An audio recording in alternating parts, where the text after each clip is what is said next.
Olá, meus queridos, um grande prazer mais uma vez estar aqui com vocês no nosso canal Pensamento Vivo.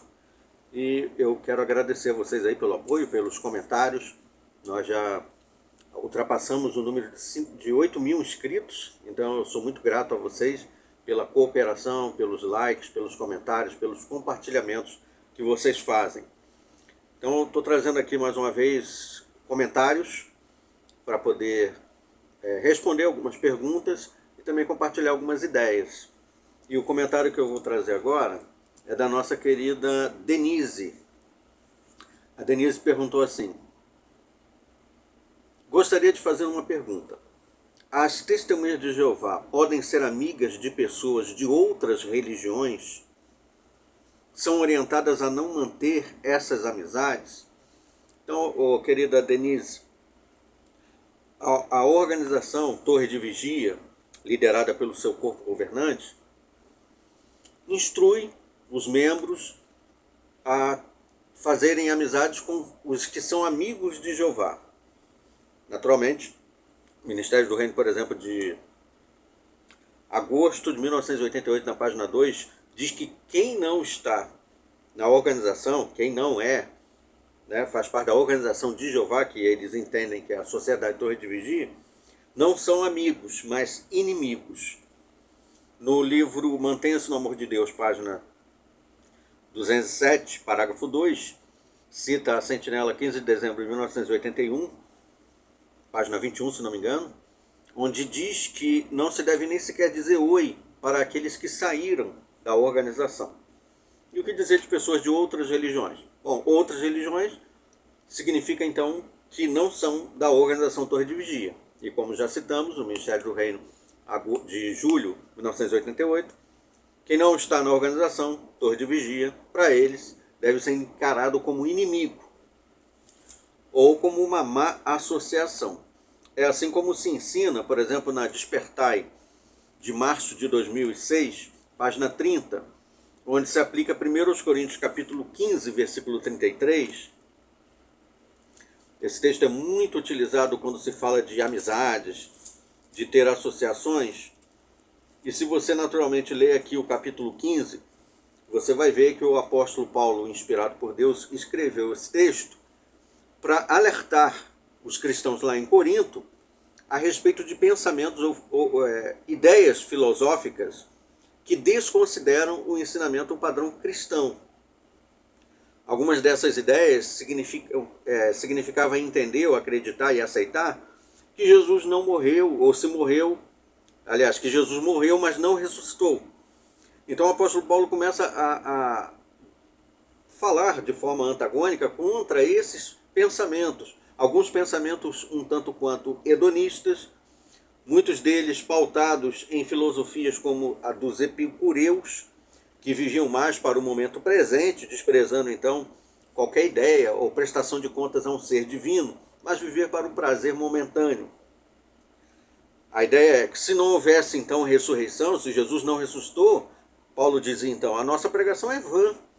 Com que objetivo então nós fazemos isso tudo se Jesus ainda está morto? Se o objetivo da nossa pregação é pregar um Cristo vivo que ressuscitou, e portanto estamos amparados na nossa fé, na liderança que Jesus exerce, na promessa de ressurreição futura, mas se tudo isso não aconteceu, ou não é verdadeiro, tudo o que fazemos é vão. E aí ele conclui lá no versículo 32 dizendo, portanto comamos e bebamos porque amanhã morreremos, ou seja, vamos viver a nossa vida agora porque não vai ter futuro. E aí ele alerta no versículo 33 sobre as más associações, quando ele diz aqui no 33, ele diz, não se deixe enganar, más companhias estragam hábitos úteis. Más companhias estragam os bons hábitos, na tradução mais atual, que é de 2015, do Novo Mundo, diz isso, né? E aí o raciocínio foi esse.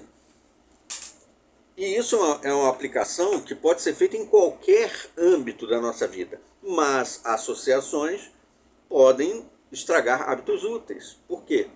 nós geralmente absorvemos com mais facilidade aquilo que é negativo, não é o que acontece? Como que por osmose, quando estamos associados com alguém que tem alguns maus costumes, por osmose nós absorvemos aqueles maus costumes, começamos a falar mais ou menos do mesmo jeito, começamos a nos comportar da mesma forma. Geralmente é o que acontece. Temos essa tendência mais para o que é ruim, prejudicial, do que para o que é bom. E esse alerta, então, é necessário. Agora, é lógico que aqui, em hipótese alguma, ele está generalizando de forma alguma. Por quê? Porque esse alerta foi dado aos cristãos. E dentro da congregação cristã, também estava ali adentrando esse tipo de raciocínio, de pensamento, de filosofia vazia, que desprezava, então, a ressurreição de Jesus e a nossa promessa para o futuro. Mas na organização Torre de Vigia existe uma generalização, ou seja, quem não é membro desta organização automaticamente é uma má associação. E quem é membro desta organização e segue direitinho, quadradinho, todas as normas, regras do corpo governante, este então é um cristão exemplar. Ele pode ser, na vida particular, em casa, um mau marido, uma péssima esposa, um péssimo filho, um péssimo pai, um péssimo cidadão. Mas se ali, para os irmãos, ele obedece tudinho, direitinho, como manda o figurino, chega na reunião no horário, não falta reunião, vai lá de bonitinho, de terno e gravata, dá bons comentários. Pronto, ele é exemplar. A avaliação que é feita simplesmente a partir do momento que ele segue, como se estivesse cultuando ali os símbolos sagrados da organização Torre de Vigia, que é o seu corpo governante, o seu site, o logotipo, e exaltar a organização, nossa organização. Então, quem faz isso é visto com bons olhos.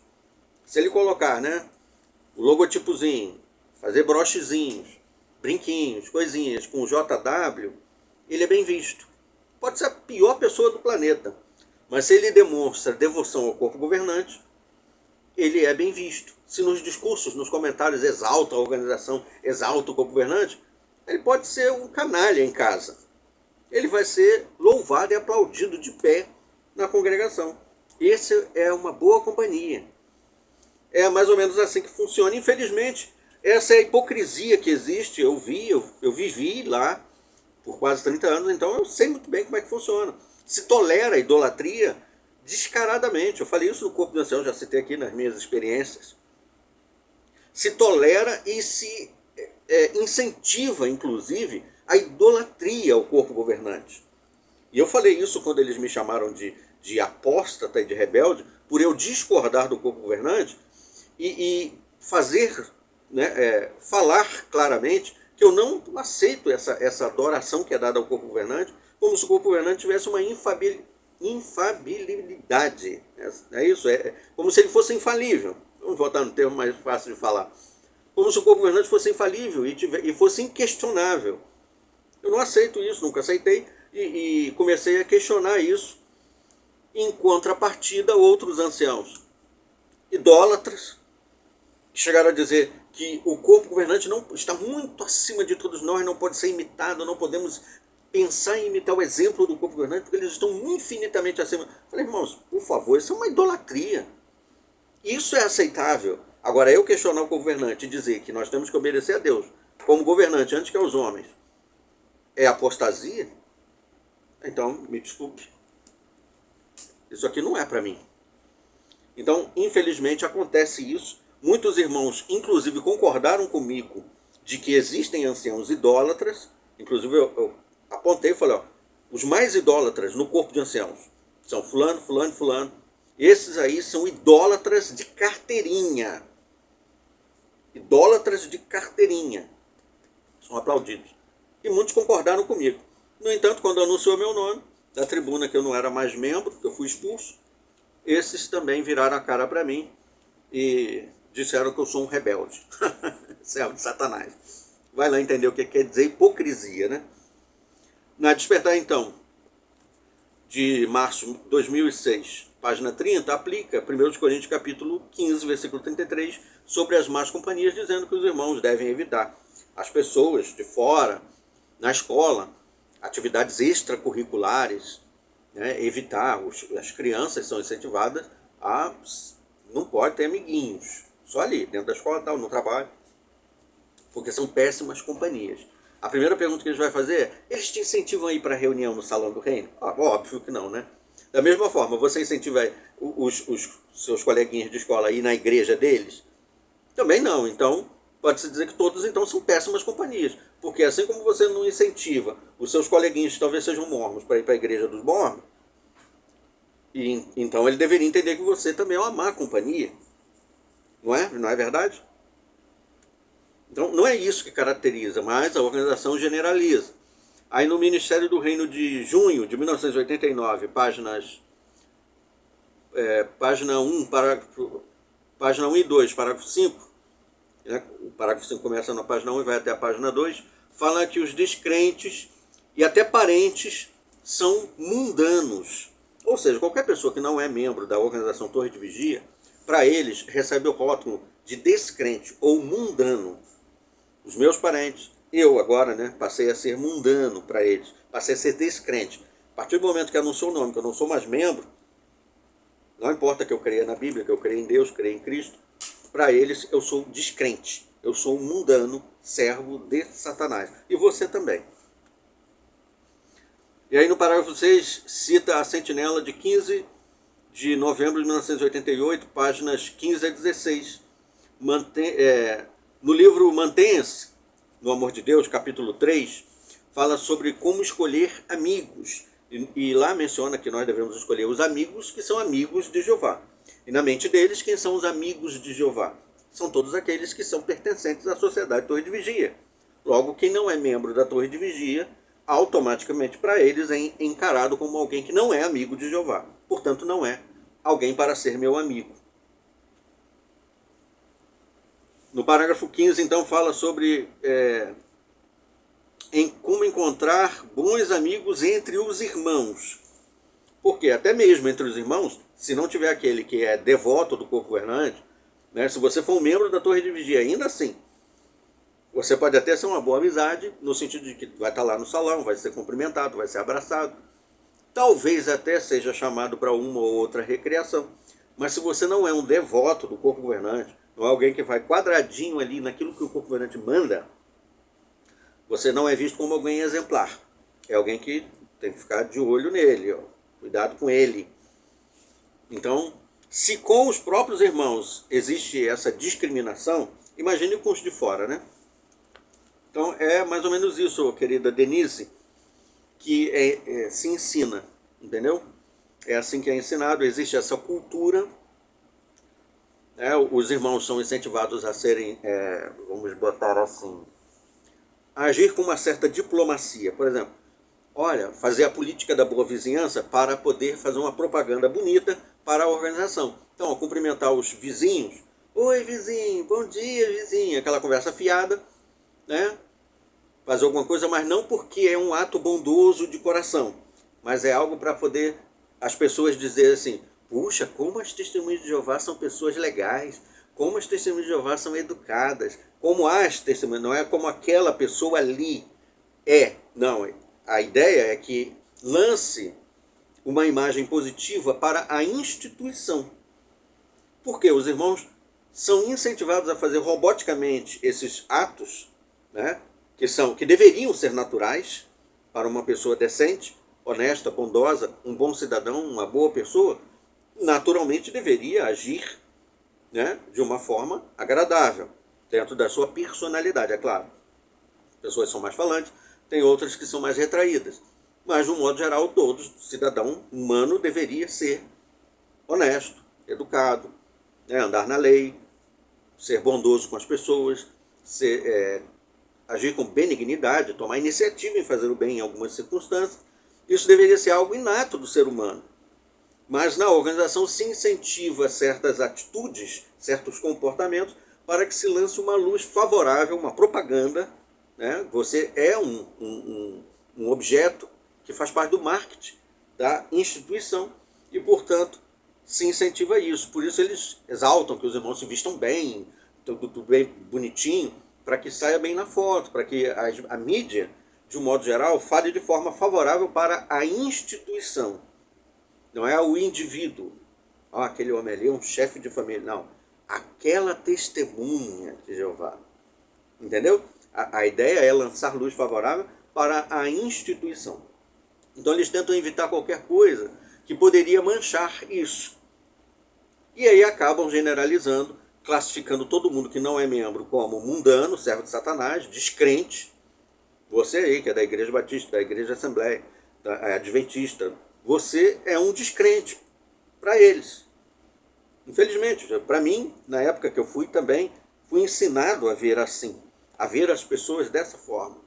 Nós somos o povo que está com a verdade, os servos de Jeová, os amigos de Jeová. O resto do mundo são inimigos de Jeová, péssimas companhias, vão estragar meus hábitos úteis. Quais são os hábitos úteis?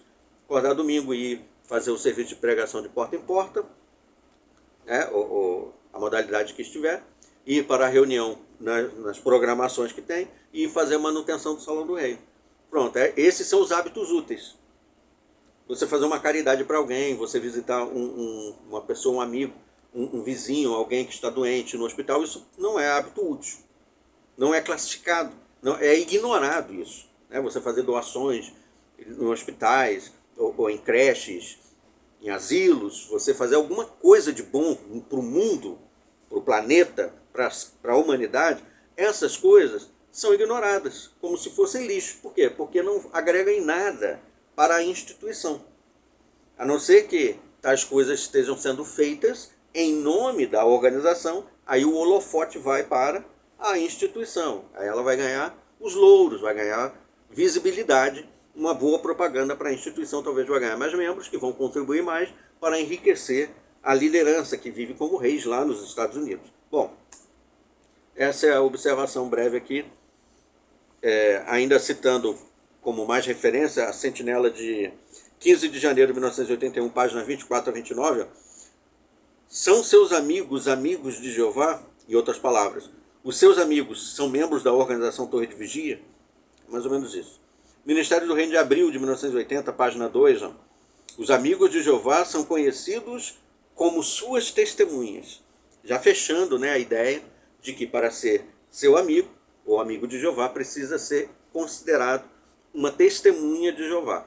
Qualquer pessoa que dê testemunho sobre Jeová, que não for membro da Torre de Vigia, serve para nada. Por exemplo, eu dou testemunho sobre Jeová. Eu me considero uma testemunha de Jeová, não da instituição deles, mas alguém que dá testemunho, porque eu falo sobre Jeová, defendo o que a Bíblia ensina, mas não sou membro da Torre de Vigia. Então, para eles não estão nem aí, né, para quem faz isso. Se não é membro da Torre de Vigia, é mundano, descrente. É uma péssima companhia. É assim que é ensinado, infelizmente. Tá bom, querida Denise e queridos que estão aí acompanhando? Aguardemos então os nossos próximos vídeos. Até lá.